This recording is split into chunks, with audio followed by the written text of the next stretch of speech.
እስቲ 24 ሰዓት ንገረኝ። ያው እንግዲህ እሱ ከሱፊ ሰዓት በኋላ ሙራጃን አይደለ አተኛም ለምን ደሞ አተኛው? ከሱፊ በኋላ መተኛት ሪስክ ያሳጣል የሚባል አንድ የሰማሁት አንድ ሐዲስ አለ ኡስታዝ የነገረኝ ማለት ኦኬ የነገረኝ ከራሱ ተሞክሮ ጋር የነገረኝ ምን አለ ምን ሞከርኩ አለ ኡስታዝ። በጣም ጎበዝ ነበርኩኝ አለ።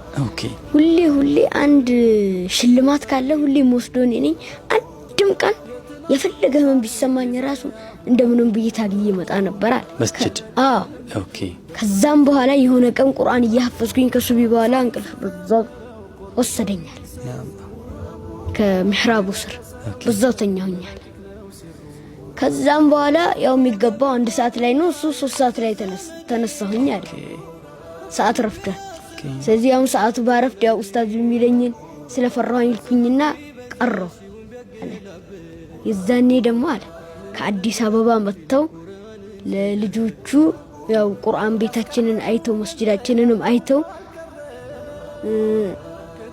ለኡስታዛችንም ድጋፍ አድርገው ለየሁሉም ተማሪ ጥምጣም አዲስ ጀለቢያ ተሰጥቷቸዋል። እኔ በነጋታው መጣለሁ ኡስታዙም ተቆጥቷል። ተማሪ ያለው ምንድነው እላለሁ አይ ትላንትና እንደዚህ ተፈጥሯል። ከዛ በጣም ነው ቆጨችኝ። ያ አላህ ለዛ ከሱቢ በኋላ መተኛት ሪስክ ያሳጣል። እቺን ተጅሪባ እቺን የህይወት ተሞክሮን ላንተ ነግሯል። ስለዚህ አንተ አተኛ መቼም ቢሆን ጥምጣም እንዳያልፍ አይደለም የኡስታዝ በጥምጣም ይመሰል እንጂ በህይወታችን ውስጥ ከሱብሂ በኋላ በመተኛታችን የሚያልፉን ብዙ ጥምጣሞች አሉ። የህይወት ጥምጣሞች ማለት ነው። በእኛ ህይወት ውስጥ በጣም አስፈላጊ የሆኑ ኢምፖርታንት የሆኑ ነገሮች ብዙ ነገሮች ስለሚያልፉን ስለዚህ አንተም አተኛ የሙራጃአ ሰዓት ነው። እሺ ጧት ከሱብሂ በኋላ ሙራጃአ ታረጋለህ እስከ 1 ሰዓት።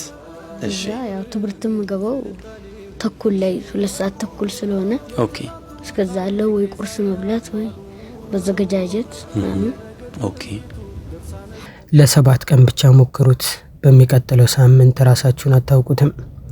የሰው ልጅ ህይወት የሚቀየረው በአንድ ትልቅ ክስተት ሳይሆን በየቀኑ በሚያደርጋቸው ትናንሽ ተግባራት ድምር ውጤት ነው። አላህ Subhanahu Wa Ta'ala እንዲህ ይላል፣ አንድ ህዝብ በራሱ ውስጥ ያለውን ባህሪ እስካልቀየረ ድረስ አላህ ሁኔታቸውን አይቀየርም። ዛሬ ላስተዋወቃችሁ የምፈልገው የ7 ቀን የለውጥ ስልት አለ። ይህንን ለ7 ተከታታይ ቀናት ካደረጋችሁ ከ7 ቀን በኋላ የሚኖራችሁ ስነ ልቦናዊ ጥንካሬ፣ መንፈሳዊ እርካታና የህይወት መረጋጋት አስገራሚ ይሆናል። የ7ቱ ቀናት መመሪያዎች: አንደኛ የሱብሂ ወይም ወርቃማ ሰዓት። ለ7 ቀናት የሱብሂን ሰላት በሰዓቱ ስገዱ። ሰላቱን እየሰገዳችሁ ወዲያው አትተኙ። ይልቁንም ለ15 ደቂቃ የጧት አዝጋሮችን አድርጉ። ነብዩ ሰለላሁ ዐለይሂ ወሰለም ለዚህ ሰዓት በረካ እንዲሰጠው ዱዓ አድርገዋል። በእነዚህ 7 ቀናት ውስጥ ቀኑን ቀድሞ መጀመር ያለውን በረካ በተግባር ታዩታላችሁ። ሰላት ሱብህ ማለት ነው ካላ ደረጃ የተነሳ ቁርአን ብሎ ነው የሰየማት ራሷ። ለምን لأن الإمام يطول فيها القراءة ኢማም ማለት ነው በሷ ውስጥ ረጅም የሆነ ቁርአን ስለሚቀራ። አንድ ኢማም ሲጠየቁ ደስ የሚለኝ አባባል አለ። ለምንድነው የሰላት ሱብህ ማለት ነው ወይንም ሱብህ አካባቢ ሰላም የሚሰፍነው አየሩ ደስ የሚለው ተብሎ አንድ ሰለፍ ሲጠየቁ ከመናፍቃን ማለት ነው እስትንፋስ ንጹህ ስለሆነች ነው ይላሉ። الله يطبقني إخواني. طاووس بن كيسان رحمة الله عليه من يلالو ما كنت أظن أحدا ينام وقت السهر من أمة محمد صلى الله عليه وسلم بلليتو مال النسات أني عنداتشم يا أمة محمد يتنيال بيا القمتم يلالو. سبحان الله كذب في تنبروا سوج مسلم هنا አንድ ሰው እንኳን ሰላት ሱብህ ሊያመልጠው አይደለም የሌሊቱ ሰዓት ማለት ነው ተሐጁድ ራሱ ያመልጠዋል ብያል ገመት የሚሉ ነበር اخواني። ስለዚህ አላህ ያግራለን والله سنقاችን አኺራ ላይ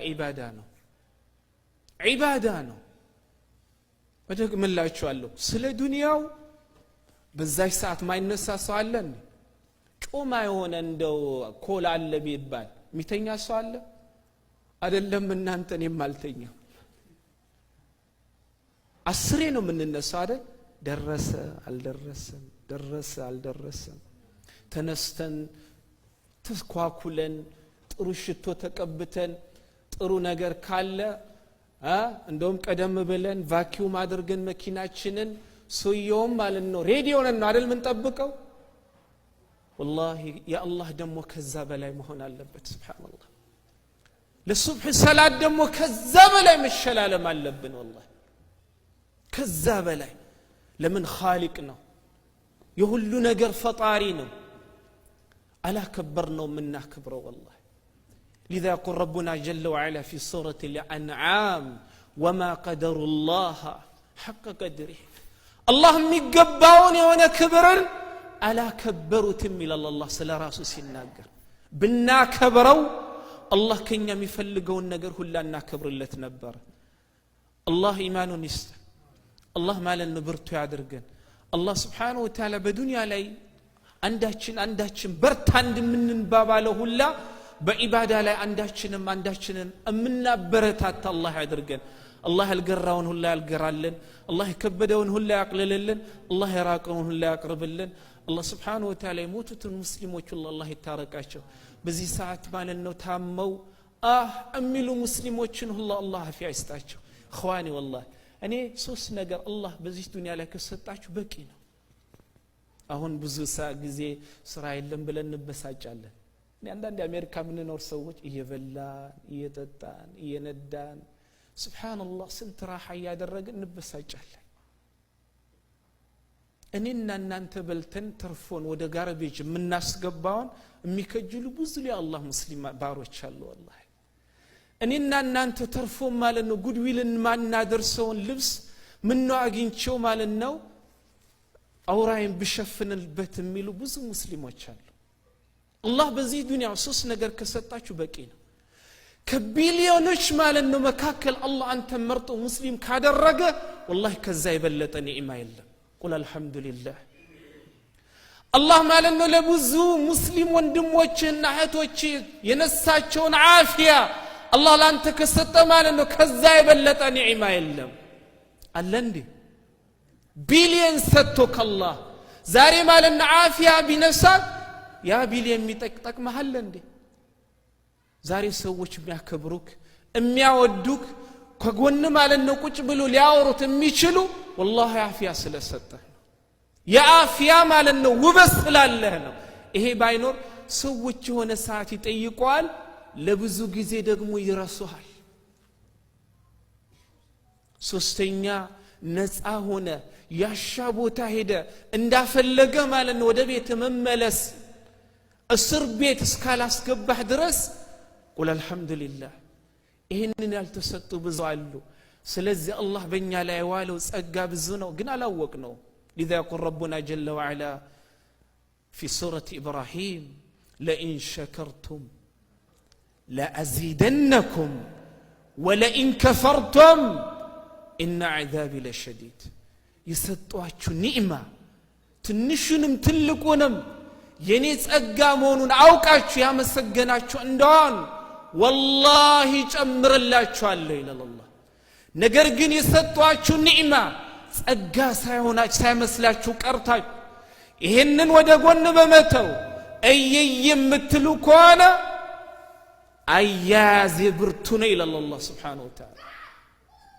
ስለዚህ አላህን ኒዕማ አውቀን ከሚያመሰግኑ ሰዎች አላህ ያድርገን هذا وبالله التوفيق وصلى الله على نبينا محمد وعلى اله وصحبه اجمعين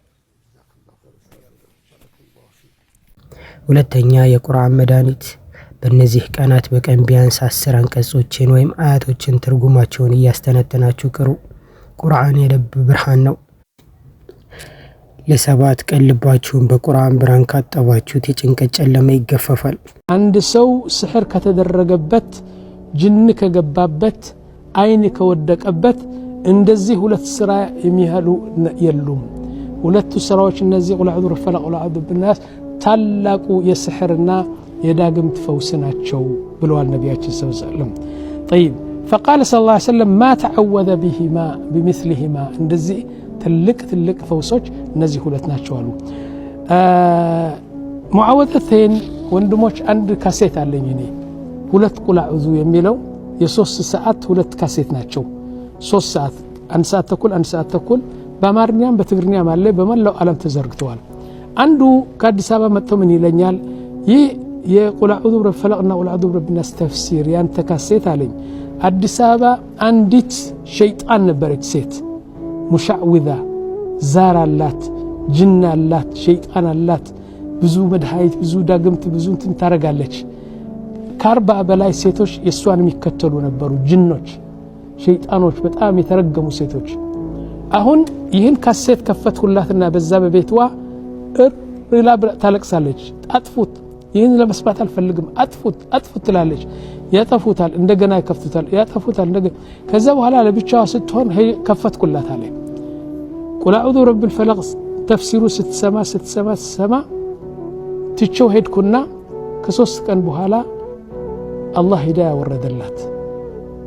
ሱብሃንአላህ አልዓዚም በዚህ ካሴት ሂዳያ ወረደላትና እሷም ወደ ትክክለኛው መንገድ ተመለሰች። ተከታይዋ የነበሩ ሴቶች በሙሉ እሷን ተከትሎ ወደ ኢማኑ ተመለሱ ማለት ነው። ሶስተኛ የኢስቲግፋር ወይም ምህረት ኃይል በቀን ውስጥ 100 ጊዜ አስተግፊሩላህ በሉ። ኢስቲግፋር የዝግ በሮችን ይከፍታል፣ ሲሳይን ወይም ሪዝቅን ያሰፋል፣ ልብን ያጠራል። ላለፉት ጥፋቶቻችሁ ይቅርታ እየጠየቃችሁ ለ7 ቀን ይሄንን ብታደርጉ አላህ በውስጣችሁ አዲስ ተስፋ ሲዘራ ታዩታላችሁ። استغفارن በሚመለከት ሰዎች ያገኙት ኒዕማ it's unbelievable በቃ ማመን የሚከብደን ይሄ በቃ ለዓቢዶች ለሷሊሖች ምናምን ብቻ የተተወው ይሄ የዚክር ዓለም የእስትግፋር ዓለም የሶላዋት ዓለም አሁን አንድ ተራ የምትለው ሰው ተአምር ያየበት ነው ሐቂቃ ማለት በእስትግፋር ሰዎች ከሰረጣን ሰዎች ከካንሰር ድነናል ይላሉ ሐቂቃ ማለት 2 ወር استغفار ቀኑን ሙሉ استغفار 2000 3000 استغفار አላህ አዳነኝ ይህንን የምስክርነት ቃል ለካ እነዚህ ሁሉ መሳሪያዎች እኛ ጋር አሉ ዩቲላይዝ ስላላደረግን ነው ስላልተጠቀም ነው ረመዳን እኛ ጋር 30 ዓመት ኖሯል 40 ዓመት ኖሯል ተመላልሶብናል ግን እኔም በቃ ፐርሰናሊ ረመዳን ሲወጣና ከረመዳን በፊት ከነበረኝ ማንነት ምንድነው የለወጥኩት ብዬ ብጠይቅ አጥጋቢ መልሳለኝ ወይ ረመዳን ልክ ከመግባቱ በፊት ከነበረኝ ማንነቴ ምን አይነት ባህሪ ጥሎብኝ ያለፈ ረመዳን ምን መጥፎ ነገር ቀንሶልኝ ሄደ ምን ያክል ወደ አላህ አቀረበኝ የሚቀጥለውን ረመዳን እስከማገኘው የሆነም ባህሪ ይዤ የሚቀጥለው ረመዳን ጋር ደርሼ ያን የኔ አድርጌው ከዛ ሌላ ባህሪ ይዤ አሁንም ያንን የኔ አድርጌው አስበው በ30 ዓመት ምን ሊሆን እንደሚችል በ40 ዓመት አንድ ሰው ምን ሊሆን እንደሚችል የመጀመሪያው ነገር የረመዳንን ትልቅነት ተገንዝቦ ረመዳን የለውጥ ወር መሆኑን ተገንዝቦ ረመዳን የተቅዋ ፕሮጀክት መሆኑን ተገንዝቦ ራስን ለመለወጥ ሙሉ ለሙሉ እጅ መስጠት ይፈልጋል። አራተኛ አሉታዊ ንግግሮችን ማቆም። በእነዚህ 7 ቀናት ውስጥ አትሙ፣ አታማርሩ፣ ሰውን አትውቀሱ፣ በነገሮች ላይ አታጉረምርሙ። ምላሳችሁን ከአላህ ዚክርና ከመልካም ንግግር ውጭ አትጠቀሙበት። ንግግራችሁ ሲቀየር ትኩረታችሁ ይቀየራል። ትኩረታችሁ ሲቀየር ደግሞ ህይወታችሁ ይቀየራል። ሂጃብ የማይለብሱ ቻፕስቲኩን ሊፕስቲኩን እየተቀባቡ እንደው ለወንድም ፊትና ለባልም መፈተኛ የሚሆኑ ሶላትም የማይሰግዱ አደብ የሌላቸው ሴቶች ከሆኑ ግን አው ፋሪቁሁን መለያየት ነው። ስትለያይ ግን ወንድ ልጅ ቢማዕሩፊን በአግባቡ በስርዓቱ መሆን አለበት። በጨዋ መንገድ ጨዋ ሲፋታ የሚጋባ ይመስላል በሚባለው መልኩ ነው መደረግ ያለበት። ሐቋን ሰጥተህ መብቷን አክብረህ የቻልከውን ያህል አድርገህ በፍቅር ነው መሸኘት ያለብህ ነው። ከዛ በኋላ ስትለያዩ ከተለያያችሁ በኋላ ምን ሆናችሁ ነበር የተለያያችሁት እንዴት ናት ስትባል ኸይሯን እንጂ ሸሯን ማውራት የለብህም። አሐዱ ሰለፍ ረዲየላሁ ዐንሁ ባለቤቱን ፈተው እገሌ እንዴት ናት ለምን ፈታሃት ብለው ጠየቋቸው አሉ። ማሊ ወሊ ዘውጃት ናስ አሉ። ከሰው ሚስት ጋር ደግሞ እኔ ምን አገናኘኝ? አይ የድሮዋ ባለቤት የኔ ባለቤት እኮ አይደለችም አሁን እናሳ የሌላ ሰው ባለቤት ጋር ስለ ሌላ ሰው ባለቤት ምን አገብቶኝ ነው የማወራው? በቃ ከኔ ስትወጣ ሙሉን ነገር ከሷ ማነሳው ነገር የለኝም። እንዲህ ነበረች በፍጹም አይነሳ። መያዝን የእሷን ዓይብ ስትሰትር አላህ ስብሓነሁ ወተዓላ ዓይብህን ይሰትርልሃል። ካልሆነ መፋታትም ጃኢዝ ነው። አምስተኛ የሰደቃ ልምምድ። ሰደቃ የግድ ትልቅ ገንዘብ መሆን የለበትም። ለ7 ቀን በየቀኑ አንድ መልካም ነገር አድርጉ። ለተቸገረ ሳንቲም መስጠት፣ ለሰው ፈገግታ ማሳየት ወይም ወላጆችን መርዳት። ሰደቃ የቀንህን ውጥረት በላ ይመልሳል። ነቢዩና መሐመድ ዓለይሂ ሰላቱ ወሰላም እጅግ በጣም የሚማርከኝ ሐዲስ ይህን ሰውዬ በሆንኩ እያልኩ በዚህ ኡመት እመኛለሁ ሁሌ። ነቢዩ ዓለይሂ ሰላቱ ወሰላም የአንድን ሰው ታሪክ ይነግሩናል ከሳቸው መላክ በፊት። ታሪኩ እንዲህ ነው፣ ሳይህ ዘገባ ነው። አንዴ አንድ ሰው በረሃ አቋርጦ ሲሄድ በፀሐዩ ሰማዩ ላይ ወለል እንዳለ ነው፣ ደመና የለም። ድንገት ግን አንድ ደመና ወደ ሆነ ቦታ አስተዳያል። እሱ እየተጓዘ ነው። ለደመናዋ ትእዛዝ ሲሰጥ ግለሰቡ የእገሌን እርሻ ሂጂና ጠጪ ትባላለች። ለደመና ከሰማይ ትእዛዝ ተሰጣ። ሰውየው የማን እርሻ ነው እንዴ?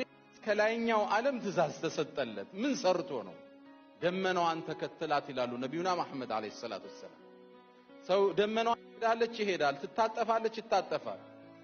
ሄደችና ሁሉም ማሳ አቋርጣ አንድ ማሳ ላይ ጠለለች። ከዛም ዝናብ አወረደች፣ ሌላው ደረቀ። ይህ ተአምር ነው አልኩ።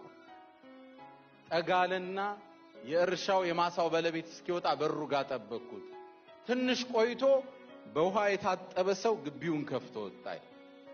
ሲወጣ ያስኩት፣ አንተ ሰው ስራህ ምንድነው? ምን ተፈጠራል? ደመና ያንተን እርሻ እንድታጠጣ ሲታዘዙ ሰማው። ምን ሰርተ ነው አለው። ስራ የለኝም አለ። ግዴን ለማስታወሰህ ንገረኝ፣ ከጠቀመ ይሄ ነው። ይሄ ማሳ ከዘራውት በኋላ አጭጄ ምርት ሲመጣ ከ3 ከፍለዋል። 1/3 ለቤተሰቤ፣ 1/3ውን ሪኢንቨስት እዛው ላይ መልሼ ኢንቨስት አደርገዋለሁ፣ 1/3ውን ሰደቃ ሰጠዋለሁ አለ። ግልጽ ነው። 100 ሚሊዮን ከሆነ ትርፍህ 33 ሚሊዮን ሰደቃ ስትሰጥ ማለት አላህ አብሮት የሚነግድ ነጋዴ አለ ማለት ነው። ኮንቲነሩን ጠብቆ የሚያመጣለት ጌታ አለ ማለት ነው። የጨው እርሻውን አብሮ የሚያወጣለት ጌታ አለ ማለት ነው። አላህ አብሮ ይነግደው። የምስኪኖች ንብረት እዛ ውስጥ አለ። ባሪያው ወስኗል። እንደዚህ ለመነያት አልወሰናችሁ። የምን ዘካ 2.5% ብቻ 30ውን ቁርጥ አረገ ለአርህማን አይደለም ወዶች። እስኪ ሰቡት አላማችን ነሰብ ጉዟችን እናስተምር፣ ግብ ይኖረን። አላህ Subhanahu Wa Ta'ala እኔም በተናገርኩት እናንተም በሰማችሁት የምንጠቀም ሰዎች ያድርገን። እዚህ ቻናል ላይ የምንለቃቸው ቪዲዮዎች ከተመቻችሁ የቴሌግራም ኮሚኒቲ እንዲሁም ሁለተኛ ቻናል አለን። የሁለቱንም ሊንክ ኮሜንት ላይ አስቀምጥላችኋለሁ። ገብታችሁ ፎሎ አድርጉ። ለዚህ ቻናልም አዲስ ከሆናችሁ ሰብስክራይብ በማድረግ ቤተሰብ ሆኑ።